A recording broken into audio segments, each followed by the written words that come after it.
What's going on all you gamers? Today we're going to be looking at Suicide Squad Kill the Justice League, and I'm going to be going over something that probably a lot of you know, but I've definitely seen quite a few people not using this function, and if they're playing at Endgame, they're definitely going to want to take advantage of it. So late into the game, I believe it's about 3/4 or even more than that through the campaign, you're going to see Toyman and he's going to unlock a new function. That function is going to be this one just here, where you're able to elite your gear and your weapons.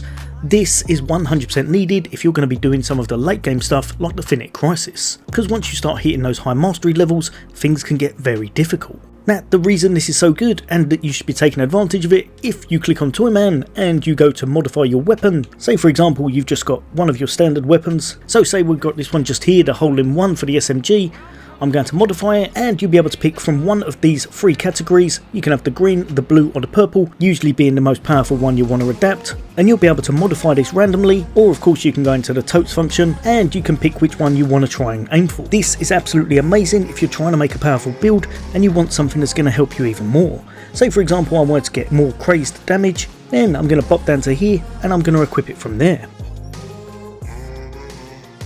Now I'm going to pick the best one, which is this one just here, and then I've got a really powerful weapon, one that's helping to contribute to my build. However, as you can see, everything else is now locked, so I can't change any of these, and it can be a bit of a pain. But if you're looking at some of the top players, all of them will have this symbol right here on their gear, and that's because they've mastered the weapon at Toyman.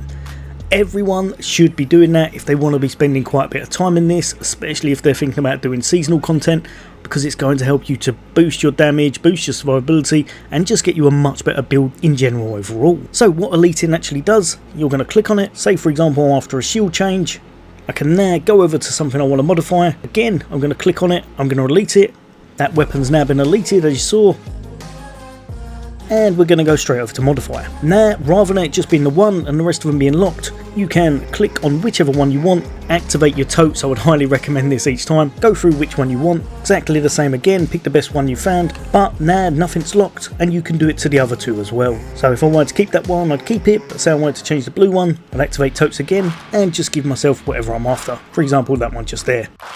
Great thing about this, you can do it whenever you want, you can adjust it to whatever you want, so you're not stuck with something in place. So if you want to use it on another character, you could do this as long as you have the resources. Say for example I want damage reduction instead, and I'm just going to pop down to it, change it over completely. This way you're able to adapt and change all three of your modifiers, and you'll be able to make a truly powerful setup. Perfect for that endgame if you're trying to put together a build that's really powerful and survives the challenge. But yeah, like I said, I'm probably a little bit late to the punch with this, but I've still seen quite a lot of people asking about it, so I thought it'd be worth bringing up. Hopefully that's helped a few of you guys and girls out. There's going to be a lot more content from me on the way. Builds, tips, tricks, and why you should be picking some pieces of gear to put on, because they're really powerful in all builds. But yeah, as always, for all things gaming, take care. I'll see you on the next day.